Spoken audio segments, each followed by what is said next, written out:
नमस्कार दोस्तों, आपका स्वागत है। आज हम बात करने वाले हैं कि कोई आत्मा अगर हो तो वो पृथ्वी पर ना आकर अगर आत्मलोक में ही रहने चाहे और वहाँ पर अपना विकास करना चाहे तो वो वहाँ पर अपना विकास कर सकती है क्या। इसके बारे में हमने पहले भी एक दो बार बात की है, लेकिन ऐसे सवाल बहुत लोग बीच बीच में पूछते रहते हैं, तो मैंने बोला कि फिर से हम नए सिरे से इस पर विचार करते हैं। और इसके साथ साथ हाल ही में एक 20-30 दिन पहले ही मुझे कुछ ऐसी नई भी बात पता चली, तो उसको भी आज हम देखने वाले हैं कि आत्मलोक में ही रहना पड़ता है क्या आत्मा को, या फिर वो पृथ्वी पर आना ही पड़ता है क्या उसको, आत्मलोक में रह के अच्छे से विकास नहीं कर सकती क्या। तो सबसे पहले कैसा है देखो कि जो आत्मा का निर्माण हुआ है, आत्मा को जहाँ पर कहीं ना कहीं उसका जब जन्म हुआ है, उसके बाद उसको अपने आप में विकास करके आगे आगे बढ़ना होता है। कब तक? जब तक उसको मोक्ष नहीं मिलता तब तक। तो और इसलिए उसको मोक्ष मिलने के लिए उसको एक एक विकास की सीढ़ी पार करके जाना पड़ता है। और ऐसे वक्त में अगर वो पृथ्वी पर जन्म लेकर ऐसी विकास की सीढ़ी पार करना चाहे, या फिर सारी चीज़ों को सीख कर बहुत ही अच्छे से उस तरीके से कुछ कर्म करने की कोशिश करना चाहे, तो उसको पृथ्वी पर आना पड़ता है। मतलब क्या होता है कि वहाँ पर भी विकास हो सकता है, लेकिन अगर वो पृथ्वी पर आई तो वो जो विकास है वो कहीं ना कहीं 10-20 गुना बहुत ही ज़्यादा वहाँ पर पृथ्वी पर हो सकता है। इसलिए आत्माएं ज़्यादातर यहाँ पर आना चाहती है। जो ज़्यादातर आत्माएं हैं वो पृथ्वी पर आती ही है, जिन आत्माओं का जन्म हुआ है वो सारी ही पृथ्वी पर आती ही है कहीं ना कहीं।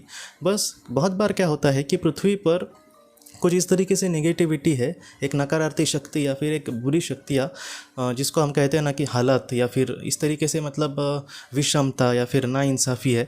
इस वजह से बहुत सारी आत्माएं ऐसी होती है जो यहाँ पर नहीं रहना चाहती। कुछ ऐसी भी आत्माएं होती है जिन्होंने बहुत ही अच्छे से जीवन को चयन किया था, लेकिन पृथ्वी पर आकर उनका मन ही नहीं लगता, या फिर उनकी अंतरात्मा कहीं ना कहीं इन सारी चीज़ों से दुखी हो जाती है। ऐसे वक्त में जब वो आत्मलोक में लौट जाती है तब वो ये सोचती है कि मुझे यहाँ पर फिर से नहीं आना। तो ऐसे वक्त में कहीं ना कहीं वो इंसान दुखी हो जाता है, या फिर उसकी आत्मा दुखी हो सकती है। लेकिन अगर हम आत्मा के लिहाज से देखें तो अगर वो पृथ्वी पर आए तो वो उसके आत्मा के लिए भी बहुत ही अच्छा होता है। क्यों? क्योंकि वो बहुत ही कम समय में बहुत ही आगे जा सकती है। ये एक आत्मा का विचार हुआ। एक इंसान के दृष्टि से अगर हम सोचें तो जब हमारा जन्म हुआ है, समझो मेरा जन्म हुआ है, तो मुझे नहीं पता है कि मेरी आत्मा ने क्या सोचकर ऐसी ज़िंदगी को चुनाव किया है। लेकिन ये मैं जानता हूँ कि ऐसी अगर मैं ज़िंदगी अभी वर्तमान में जी रहा हूँ, कहीं ना कहीं मेरी आत्मा ने उसका चॉइस किया है। तो ऐसे वक्त में क्या होता है कि हमें आगे का पता नहीं, हमारे जीवन में आगे क्या होगा, और पीछे का भी पता नहीं कि हम क्या कर्म करके हमने इस जीवन को चॉइस किया है। ऐसे वक्त में मेरे सामने या फिर किसी के भी सामने अगर बड़े बड़े दुख आए तो वो यही सोचता है कि पृथ्वी दुखमय है। हाँ, पृथ्वी पे देखना चाहे तो सुखी लोग तो बहुत ज़्यादा है, लेकिन हमें उससे कोई भी लेना देना नहीं, या फिर हमें उसका कोई भी फ़ायदा नहीं होता। ऐसे वक्त में हम यही सोचते हैं कि पृथ्वी एक दुखमय ही है, और इससे अच्छा है कि हम यहाँ पर ना आए। तो एक इंसान के पॉइंट ऑफ व्यू से भी मुझे लगता है कि ये ठीक है मानना, क्योंकि एक इंसान के सामने थोड़ी सी परेशानी आई, वो ठीक है संभल सकता है अपने आप को, लेकिन उसके सामने बड़ी बड़ी परेशानियाँ आती ही गई। वो अगर अच्छा कर्म कर रहा है और उसको उसके बदले बुरा ही मिल रही है, लोगों की बुरी भावना से ही उसका हमेशा सामना करना पड़ रहा है, तो ऐसे वक्त में उसका मन ही उड़ जाएगा इन सारी चीज़ों से। तो ऐसे वक्त में बहुत सारे लोग परेशान हो जाते हैं ज़िंदगी से, और वो यही सोचते हैं कि इससे अच्छा है कि हम पृथ्वी पर आए ही ना फिर से।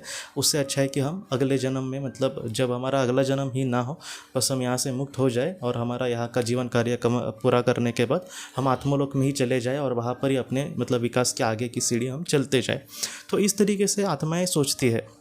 लेकिन यहाँ पर एक बात ऐसी भी अहम है कि आत्मा क्यों इन सारी चीज़ों को सोचती है ना, कुछ तो बात होगी जिस वजह से वो पृथ्वी पर आना चाहती है। बहुत केसेस में क्या होता है, समझो 10 लोग हैं, और 10 में से 200 लोग बहुत ही ज़्यादा टेंशन में है, बहुत ही बुरी उनकी ज़िंदगी चल रही है, और वो 10 लोग यही चाह रहे हैं कि वो फिर से पृथ्वी पर नहीं आएंगे। लेकिन ये उनके मनुष्य की एक मनुष्य के मन की एक अवस्था है, या फिर वो अब परेशान हो गए ज़िंदगी से। तो उनमें से ज़्यादातर ये देखा गया है कि उनमें से 10 में से तकरीबन आत्मलोक में जाने के बाद 10 आत्माएं होंगी वो, तो उनमें से तकरीबन 4 से 5 आत्माएं फिर से पृथ्वी पर आने के लिए तैयार हो जाएंगी जब उनका उचित समय आएगा। तब तुरंत आने के लिए तैयार नहीं होता कोई भी, और तुरंत जन्म ही लेना नहीं पड़ता, लेकिन उचित समय आने पर 4 से 5 आत्माएं, हम समझने के लिए कह रहा हूँ कि 5 आत्माएं आप समझ जाइए कि आने के लिए तैयार हो जाती है। क्यों कह रहा हूँ ये? क्योंकि उसकी जब वो इंसान था तब वो इस तरीके से सोचता था, लेकिन आज वो आत्मा के स्वरूप में है तो वो एक्सेप्ट करते हैं ये सारी चीज़ें।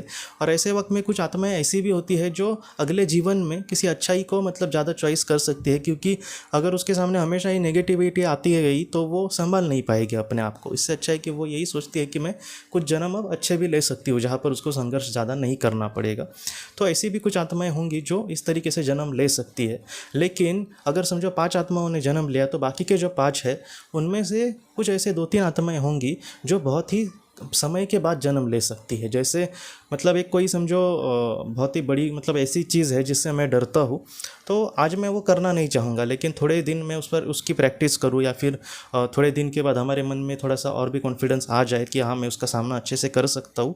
तो ऐसे वक्त में क्या होता है कि वो 2-3 आत्माएं समय के बाद वो ट्राई कर सकती है कि पृथ्वी पर जन्म लेना। और कुछ ऐसी भी आत्माएं होती है कि जो अपने अगले जन्म में बहुत ही कम संघर्ष का चुनाव कर सकती है, तो ऐसे वक्त में भी वो पृथ्वी पर आती है। मतलब अगर कहा जाए तो 100 में से कुछ ऐसी ही आत्माएं होंगी जो 100 में से कहीं ना कहीं 2-3 ही ऐसी आत्माएं होंगी जो जाएंगी ही नहीं पृथ्वी पर। ऐसे मतलब 100 में भी नहीं है, मतलब 1000 में से कहीं 4-5 आत्माएं होंगी जो जाएंगी नहीं पृथ्वी को, चाहे कुछ भी हो जाए। लेकिन ज़्यादातर आत्माएं जो होती है वो पृथ्वी पर जाती ही है। तो ये एक बात हो गई। लेकिन इसको लेकर हमें ऐसा डरना भी नहीं है। जैसे मतलब किसी को ये लग सकता है कि इस जीवन में मैं बहुत ही ज़्यादा परेशान हो गया हूँ, मेरे जीवन में सब कुछ बुरा ही चल रहा है, ऐसे समय में मुझे तो नहीं आना, लेकिन मेरे आत्मा ने अगर मुझे भेजा तो मैं आपको सच कहता हूँ कि आप ही मतलब आपकी आत्मा है।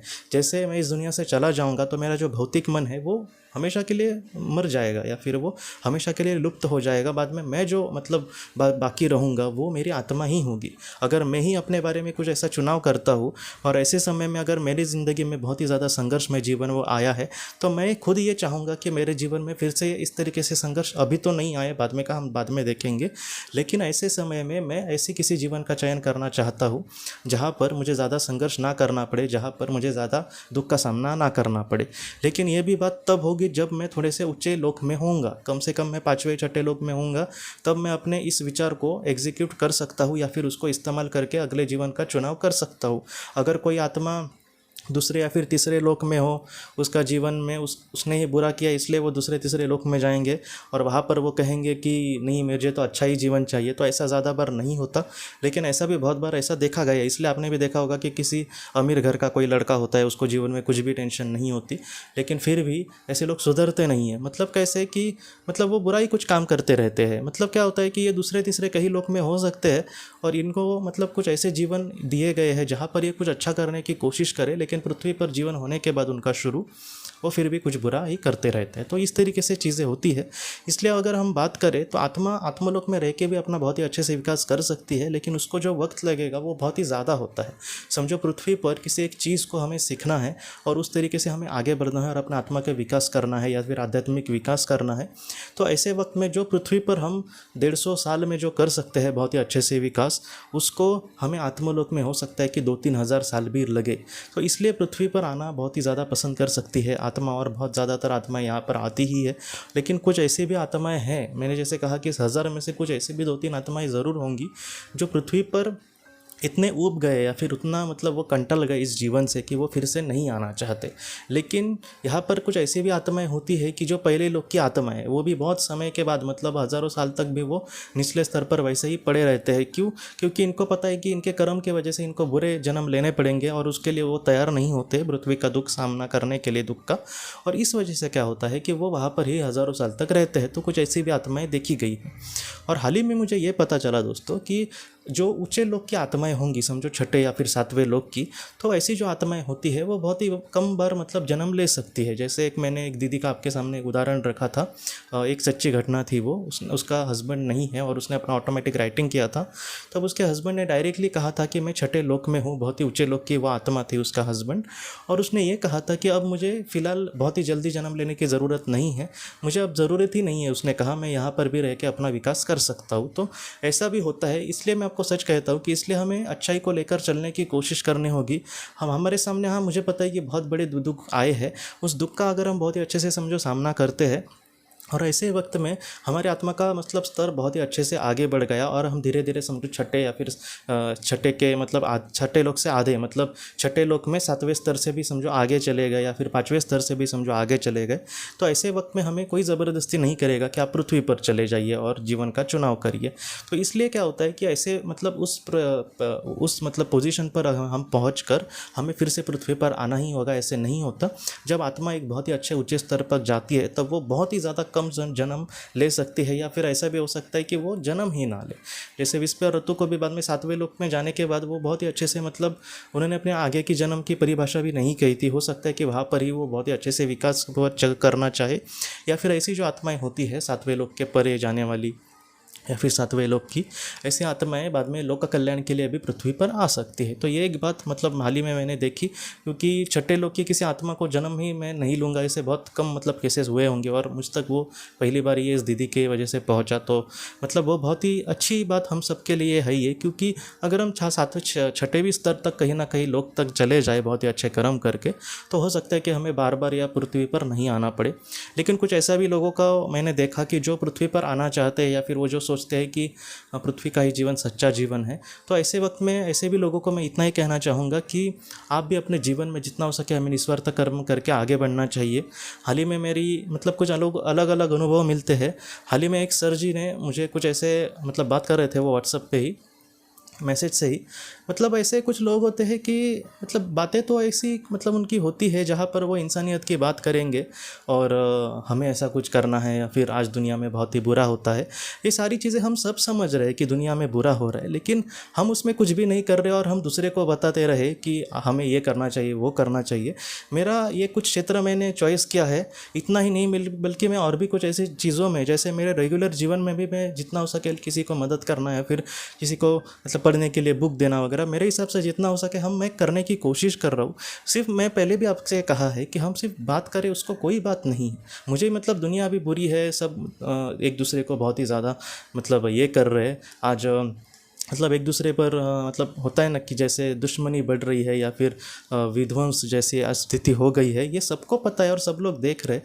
लेकिन इसको लेकर हम दूसरे को बातें कहने से अच्छा है कि हम अपने जीवन में अपने मतलब मुझसे जितना पॉसिबल होता है उतनी किसी की मदद करें, क्योंकि सिर्फ ज्ञान लेना ही सब कुछ नहीं है दोस्तों। मैं आपको सच कह रहा हूँ, सिर्फ बड़ी बड़ी किताबें पढ़ना, उसकी सारी चीज़ों को मतलब बहुत ही अच्छे से समझना और लोगों को कहना, ये भी मुझे लगता नहीं कि बड़ी बात है। लेकिन बड़ी बात यह है कि हम अपने जीवन में कितना निस्वार्थ रीति से दूसरे को मदद करने की कोशिश करते हैं, और हम मतलब हमें किसी ने मदद की तो हम भी उसके लिए क्या मतलब अपने हिसाब से कुछ करने की कोशिश करते हैं। ये भी सबसे बड़ी बात होती है।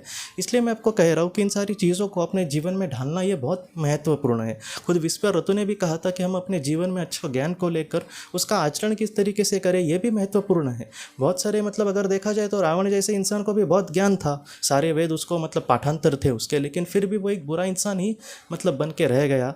तो इस तरीके से हमें नहीं बनना, जितना हो सके हमारे आचरण से हमें मतलब लोगों के कहीं ना कहीं आशीर्वाद मिलने चाहिए। हमारे मतलब हाथों से ऐसा कुछ ना हो कि लोगों की बद्दुआ मुझे मिले। तो इस तरीके से हमारे जीवन में हमें आगे बढ़ना होगा।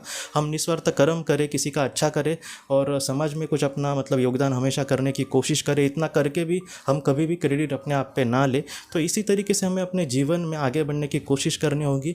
मुझसे अगर 4 लोगों को खुशी मिलती है तो परमेश्वर ही मुझसे ये सब काम करवा रहा है। तो इस तरीके से निस्वार्थ भाव होने चाहिए, और इस तरीके से क्या होगा, इसका फ़ायदा हमें ही मिलने वाला है कि हम मतलब बहुत ही अच्छे से ऐसे जीवन अगर हम जिएंगे तो बहुत ही कम समय में हम छठे सातवें लोक तक भी जा सकते हैं। इसलिए महत्वपूर्ण होता है कि काम क्रोध लोग को छोड़ना और जितना हो सके एक निस्वार्थ रीति से समाज में कुछ काम करने की कोशिश करना। तो दोस्तों इस तरीके से हम हमेशा हमें आगे बढ़ने की कोशिश करनी होगी। तो दोस्तों हम अपने अगली वीडियो में किसी नए विषय को लेकर मिलेंगे। तब तक आप अपने परिवार का ख्याल रखना। आपका बहुत बहुत धन्यवाद। ज़िंदगी की रोशनी ये एक कंसल्टेंसी है जो ऐसे लोगों को मदद करने की कोशिश करती है जिन्होंने किसी अपने को खोया है, या फिर जो लोग अपने जीवन में बहुत ही ज़्यादा दुखी है। जो लोग इस संस्था के साथ जुड़ते हैं उनको इस विषय की किताबें और जानकारी भेजी जाएगी। इसके साथ साथ जो लोग पास्ट लाइफ रिग्रेशन थेरेपिस्ट के पास नहीं जा सकते, अगर वो घर पे अभ्यास कर सके, इस वजह से उनको पास्ट लाइफ रिग्रेशन की ऑडियोज भी भेजी जाएगी। और इसके साथ साथ ध्यान में एकाग्रता बढ़ाने के लिए कुल मिलाकर 5 ऑडियोज़ भी उनको भेजी जाएंगी। तो जो लोग इस संस्था के साथ जुड़ते हैं उनको यह सारी चीज़ें उनके ईमेल पर या फिर व्हाट्सएप पर भेजी जाएंगी। अगर आपको इस संस्था के साथ जुड़ना है तो कृपया इस नंबर पे व्हाट्सएप करें।